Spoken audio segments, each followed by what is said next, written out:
The paradox of choice. Tolerance isn't a fixed concept, it's a dynamic, ever evolving process that demands continual effort to sustain. Ultimately, this paradox doesn't weaken the foundation of tolerance. Rather, it reinforces it. It shows us that true tolerance isn't about embracing everything indiscriminately, but about firmly protecting what holds true value. Now, let's explore the paradox of choice in everyday life. Imagine stepping into an ice cream shop, eager for a sweet treat. You're set to indulge, but instead of being met with 5 or 6 flavors, you're confronted by 50: chocolate, vanilla, pistachio, salted caramel, mango sorbet, rocky road. So many to choose from. At first, it feels exciting, but as you try to pick one, the excitement turns to overwhelm. You begin second guessing. What if you go with pistachio, but regret not trying the salted caramel? What if Rocky Road was the real winner? Suddenly, a simple, delightful decision turns into a stressful and exhausting mental tug of war. This is the paradox of choice, the idea that more options, while seemingly better, can actually reduce happiness, heighten anxiety, and leave us feeling unsatisfied with our final choice. It challenges one of modern life's core beliefs, that more freedom of choice is always beneficial. Psychologist Barry Schwartz brought widespread attention to this idea. He pointed out that when we're faced with too many possibilities, we often find it harder to choose at all. Think about it. How many times have you spent ages scrolling through streaming services, only to rewatch something familiar in the end? The issue is, more options often bring the fear of missing out. Every decision starts to carry the weight of what wasn't chosen. But the paradox goes beyond indecision. It also impacts our satisfaction after making a choice. Let's go back to that ice cream shop. You finally select salted caramel, but as you eat, you wonder, was pistachio the better pick? Even though the salted caramel tastes great, that lingering, what if takes away from the joy? This feeling is called post-decision regret, a key way the paradox of choice undermines our happiness. A big reason this happens? Opportunity cost. Every time we choose something, we're simultaneously not choosing something else. If the options are few, the missed opportunity feels minor. But when there are countless alternatives, the cost of what we didn't choose can feel huge. We become painfully aware of what we gave up, making it harder to fully enjoy our choice. Then there's the issue of expectations. The more choices we have, the higher our expectations rise. With only 3 flavors to pick from, we're likely happy with any one of them. But with 50, we expect perfection, something to blow our minds. If salted caramel doesn't absolutely dazzle us, it feels like a letdown, not because it was bad, but because it wasn't perfect. So, the paradox of choice reveals that while options give us more freedom, they also open the door to more disappointment. Interestingly, not everyone experiences this paradox the same way. Some people, known as maximizers, feel driven to find the absolute best in every situation. They'll read endless reviews before buying a phone or spend hours comparing restaurants before dinner. While thorough, this mindset often leads to stress and dissatisfaction. They're constantly unsure if they made the right choice. Contrast this with satisficers, people who settle for good enough. They make quick, confident decisions without fixating on what they might have missed. As a result, satisficers are often more content and relaxed. The implications of this paradox go deep. In our modern world, we're swamped with choices: what to eat, where, watch, where to live, who to date. which career path to take. On the surface, this abundance seems like power. In reality, it can leave us fatigued, drained by constant decision making, and less capable of choosing wisely. So, how can we deal with the paradox of choice? One solution is to embrace good enough. Stop chasing perfection. Appreciate the decisions you make and let go of the paths not taken. Another helpful tactic is limiting the number of choices you consider. Instead of scrolling endlessly, commit to picking from the first few good options. Simplifying the process reduces stress and boosts satisfaction. But the paradox also offers a deeper lesson. True happiness doesn't come from endless options. It comes from presence, contentment, and owning your decisions. Real freedom isn't about having countless doors open. It's about stepping confidently through one without looking back. At its core, the paradox of choice isn't just about picking ice cream flavors or Netflix shows. It's a mirror reflecting how we move through modern life. It pushes us to question our beliefs about freedom and happiness. Sometimes, having less really is more. By understanding this paradox, we can choose more wisely, worry less, and find a deeper peace of mind. And in doing so, we might just live fuller, more satisfying lives. Card paradox. Picture this. You're holding a simple card. On it, there are two statements, one on each side. One side reads, "The statement on the other side of this card is true." Flip it over, and it says, "The statement on the other side of this card is false." At first glance, it feels like an innocent brain teaser. But the more you think about it, the more you realize something astonishing. It simply doesn't add up. This is the card paradox, a thought experiment that pushes us to question our understanding of truth, logic, and self-reference. The card paradox falls into a broader category of puzzles known as self-referential paradoxes, scenarios where a statement refers back to itself in a way that creates a logical contradiction. Here's how it plays out. If the statement on the first side is true, claiming that the statement on the other side is true, then the second statement, the statement on the other side is false, must also be true.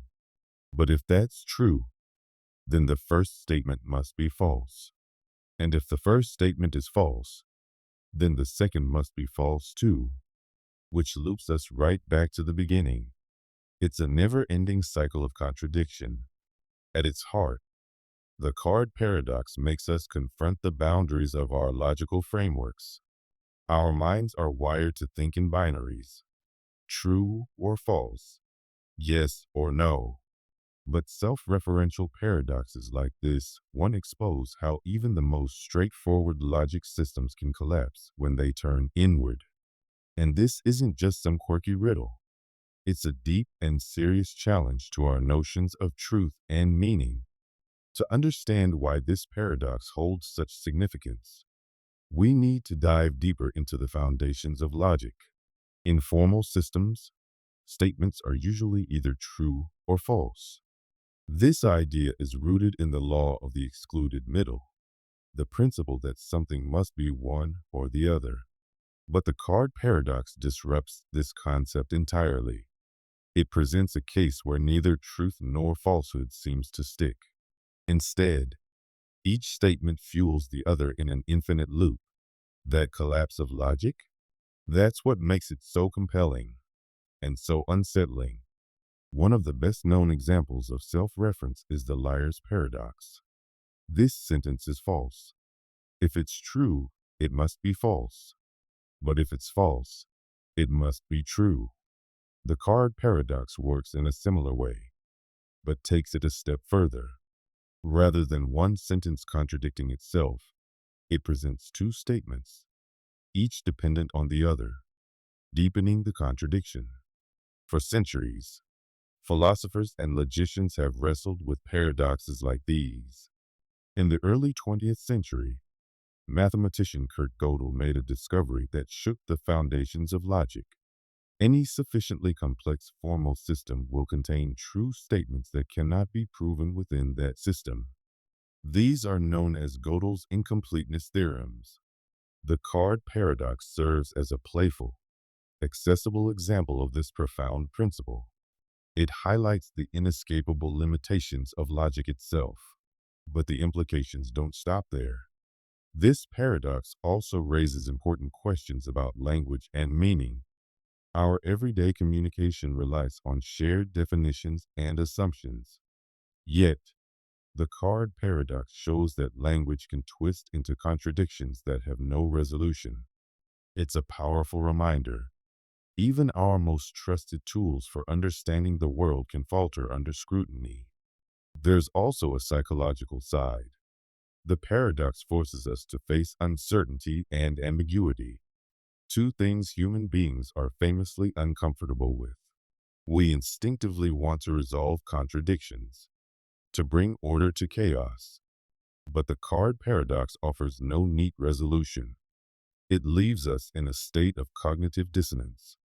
And while that might be frustrating, it's also an opportunity, a chance to expand our thinking, to become more comfortable with complexity. So, what does the card paradox really teach us? First, it urges us to question our assumptions about truth and logic. Even the simplest ideas can unravel into incredible complexity when viewed from a new angle. Second, it challenges us to think deeply and critically about self-reference and how it shapes our interpretation of reality. And finally, it encourages us to embrace ambiguity as a natural part of life. Not every question has a tidy answer. Sometimes, the very act of exploring a paradox is more valuable than solving it. The card paradox isn't just a clever curiosity. It's an open door to some of the deepest questions in philosophy, language, logic, and the human mind. It dares us to think beyond black and white, to explore the limits of knowledge, and to find wonder in contradiction. So next time you come across a card with two conflicting statements, remember, it's more than just ink on paper. It's an invitation to stretch your understanding of the universe. And that is a paradox worth pondering. Fermi Paradox.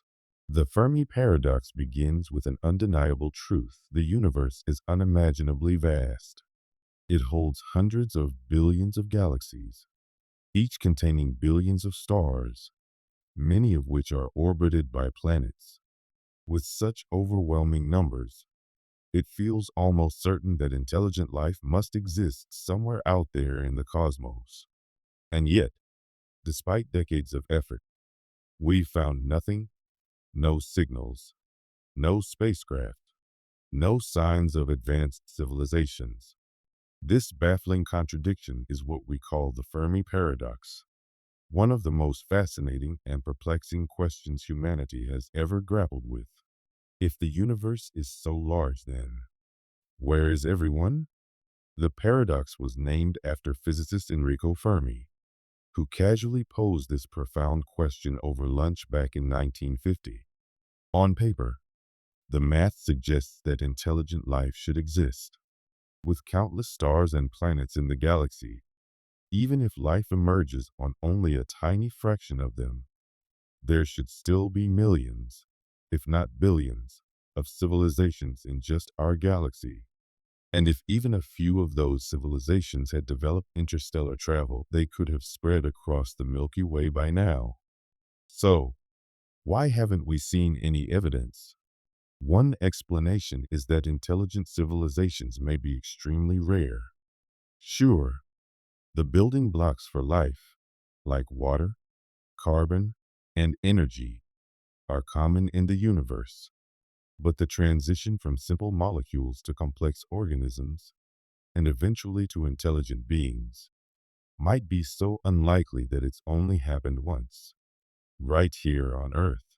In this view, humanity could be a cosmic anomaly, a rare and improbable event.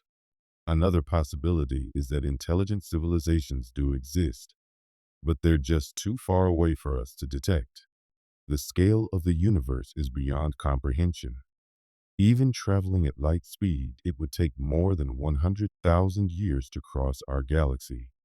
If alien civilizations are scattered across such vast distances, their signals, if they're sending any, may not have reached us. Or perhaps, we simply don't yet have the technology to detect them. But what if alien life is close by, and we still don't see it? That brings us to another idea. Maybe they don't want to be found. Just like humans often hide their location in the wild, advanced civilizations might be deliberately silent, either out of fear of attracting danger or due to a belief in non-interference. This is known as the zoo hypothesis, the idea that Earth is like an exhibit in a cosmic zoo, observed but not disturbed. Then there's a darker scenario, that intelligent civilizations tend to self-destruct before they can make contact. As technology advances, so do the risks, from nuclear war to ecological collapse, or even the dangers posed by artificial intelligence. If intelligent species often destroy themselves soon after reaching technological maturity, then the galaxy may be scattered with the ruins of once thriving civilizations. Another angle involves the limits of our own perception.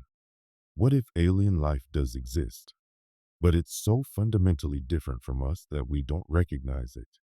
We often imagine aliens as humanoid beings or expect them to communicate using radio waves.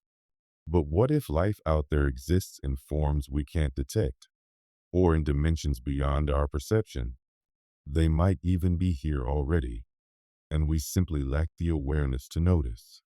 The Fermi Paradox forces us to reckon with both the vastness of the universe and the limitations of our assumptions.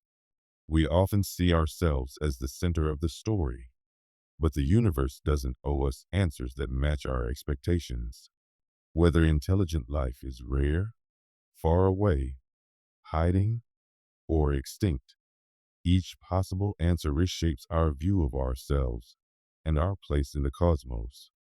Some suggest the paradox has a simpler solution. Maybe we just haven't been looking long enough, or in the right way.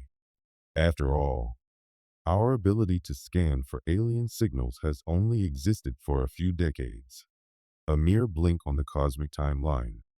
From this perspective, the Fermi Paradox isn't a deep mystery. It's a call for patience. Others take a more radical stance, that the absence of evidence is itself evidence of something deeper. Maybe the silence of the universe reflects something fundamental about the nature of life, intelligence, or the laws of physics. Some theories even propose that the conditions necessary for life might make it inherently rare or brief, a fleeting spark in an otherwise indifferent universe. Ultimately, the Fermi Paradox isn't just asking where the aliens are. It's asking what their absence means for us.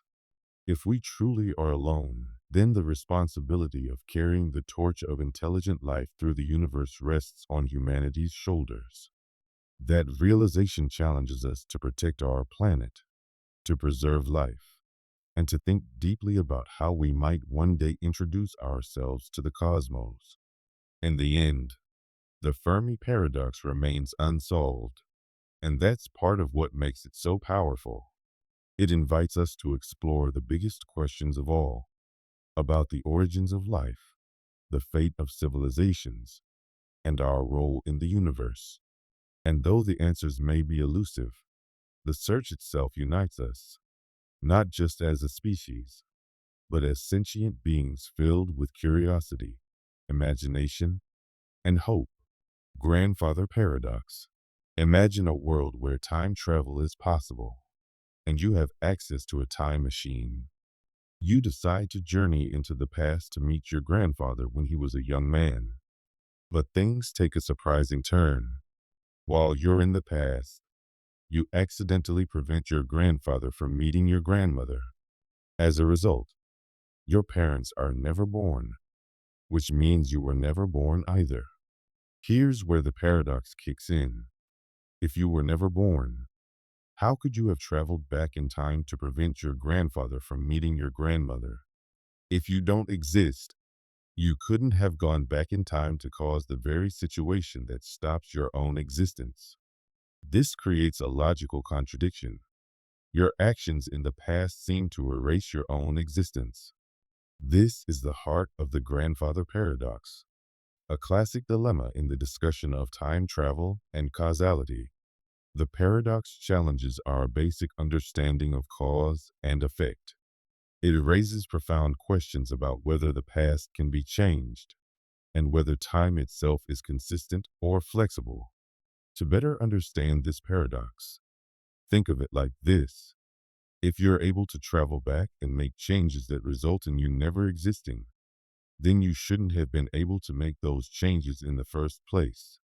The cause, your time travel, contradicts the effect, your very existence. But the grandfather paradox isn't just a quirky thought experiment. It has major implications for how we understand time travel. If traveling to the past is possible, it could lead to contradictions and tangled consequences in how we experience causality and the flow of time. The paradox pushes us to ask, if time travel to the past creates such contradictions, is it even truly possible? One popular theory in response to this paradox involves parallel universes or alternate timelines. According to this idea, when you travel back and change something like stopping your grandfather from meeting your grandmother, you don't alter your own timeline. Instead, you create a new, parallel timeline where those changes take place. In this new timeline, your actions may have prevented your existence in that branch of reality, but the original timeline you came from remains unchanged.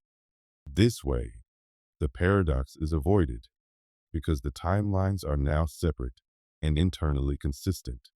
Another approach to resolving the paradox is through the concept of time loops, also known as closed time-like curves. This theory proposes that the events of the past, present, and future are all part of a closed, consistent loop. That means whatever actions you take when traveling back in time have already happened and are accounted for within the timeline. In this view, you can't change key events because they're already woven into the fabric of history. The paradox dissolves under the idea that the timeline self-corrects, ensuring that your actions, even if they seem contradictory, still lead to your existence in a way that avoids contradiction. The grandfather paradox also reveals the limits of our understanding of both time and causality. It challenges our intuitive sense of cause and effect and forces us to rethink how time might actually work and whether it's even possible to change past events at all. More than a mere philosophical curiosity, the grandfather paradox has real significance across multiple disciplines: physics, philosophy, and popular culture. It sparks deep discussions about the nature of time, the rules of causality, and whether time travel is a concept that could ever become reality. In the realm of physics, the paradox raises questions about whether physical laws can remain consistent if time travel is allowed. While some theories, like Einstein's theory of relativity, permit time travel in theory, they also suggest limits and conditions that might prevent paradoxes from occurring. For instance, some physicists argue that certain requirements, such as infinite energy or the existence of closed time-like curves, may act as natural barriers that keep paradoxes like this from ever unfolding in the real world. On the philosophical side, the paradox touches on themes like determinism and free will. If time travel were possible, are our actions in the past predetermined, or could we actually change them? It raises the question of whether reality is fixed, or whether we can influence events that have already occurred. And in popular culture, the grandfather paradox has inspired countless stories and books. films, and TV shows. These fictional works often explore time travel's dangers and complexities by playing with the paradox, highlighting just how tricky it is to navigate the idea of going back in time and changing the past. Looking to the future, the grandfather paradox remains a powerful thought experiment, one that helps us stretch the boundaries of what we know or think we know about time and existence. While time travel is still purely theoretical, the paradox gives us a glimpse into the philosophical and scientific challenges we would face if it ever became possible. In summary, the grandfather paradox is a fascinating puzzle that forces us to reconsider our assumptions about time, causality, and the structure of reality. By exploring this paradox and its many implications, we gain a deeper appreciation for the complexity of time travel and the profound questions it raises about our universe. Sorites Paradox. Consider this. One grain of sand isn't a heap, and two grains aren't either. But what happens if you keep adding grains, one by one? At what exact point does that pile of sand become a heap? This puzzling question sits at the core of the Sorites Paradox, a fascinating thought experiment that shows how ideas that seem simple can unravel into deep and complicated problems. At first glance, the paradox seems easy to brush off. You might think, a heap is just a general term. It doesn't need a precise definition. But the moment you try to pinpoint where to draw the line, things get complicated. If a single grain doesn't make a heap, and adding just one more doesn't suddenly transform it into a heap, does that mean no amount of grains could ever make one? This slippery slope of logic challenges more than just how we define heaps of sand. It also forces us to confront how we handle vague concepts in general. The Sorites paradox gets its name from the Greek word soros, meaning heap, and it's puzzled philosophers for centuries. And it's not just about sand. The paradox touches on how we define anything that lacks clear boundaries. Take baldness. At what point does a person with thinning hair become bald? Or think about wealth.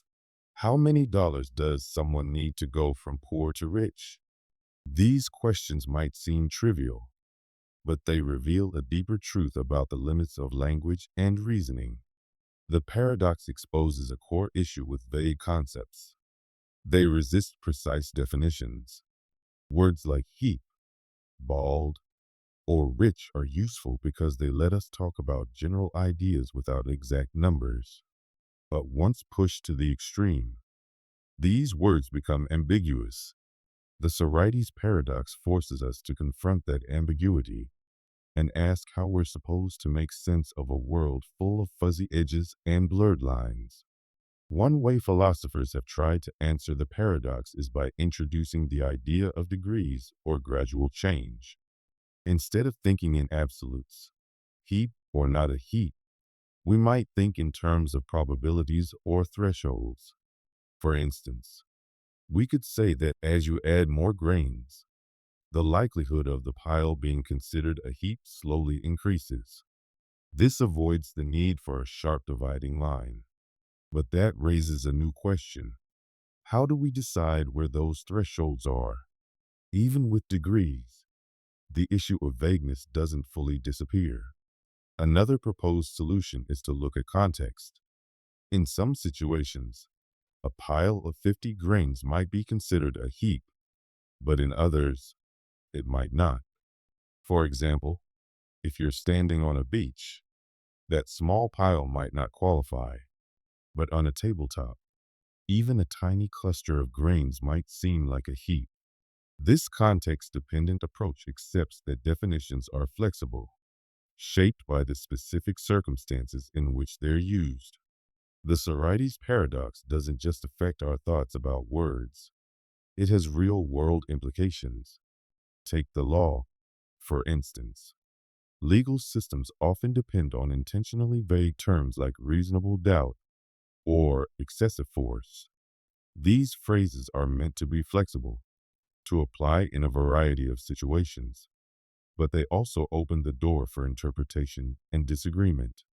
The paradox reminds us that while vagueness can be helpful, it also introduces uncertainty and the potential for conflict. Likewise, the Sorites paradox applies to social and ethical questions. Think about climate change. At what point does a gradual rise in temperature turn into a crisis? Or consider economic inequality. How much disparity becomes too much? These aren't just philosophical puzzles. They influence how we respond to some of the most important challenges of our time. The Sorites Paradox reminds us that many of these issues don't have clear-cut solutions. Instead, they live in the gray areas, areas where definitions blur and answers aren't easily found. But perhaps the most powerful lesson of the Sorites Paradox is what it reveals about our need for clarity in a complex, ambiguous world. We humans like to categorize. We put things into neat boxes. This is a heap. This isn't. This person is bald. That one isn't. But the real world doesn't always fit neatly into those boxes. The Sorites Paradox challenges us to embrace uncertainty and complexity, to recognize that many of the concepts we use every day are, by nature, imprecise. In the end, the Sorites Paradox isn't really about grains of sand or quirky definitions. It's a reflection of how we deal with the gray zones of life. It reminds us that ambiguity isn't a flaw in our reasoning, but rather a mirror of the world's own complexity. And perhaps that's what makes the paradox so powerful. It teaches us that the quest for clarity may not always lead to definitive answers, but instead to deeper questions, ones that push us to think harder about the words we use, the decisions we make, and the way we understand the world around us.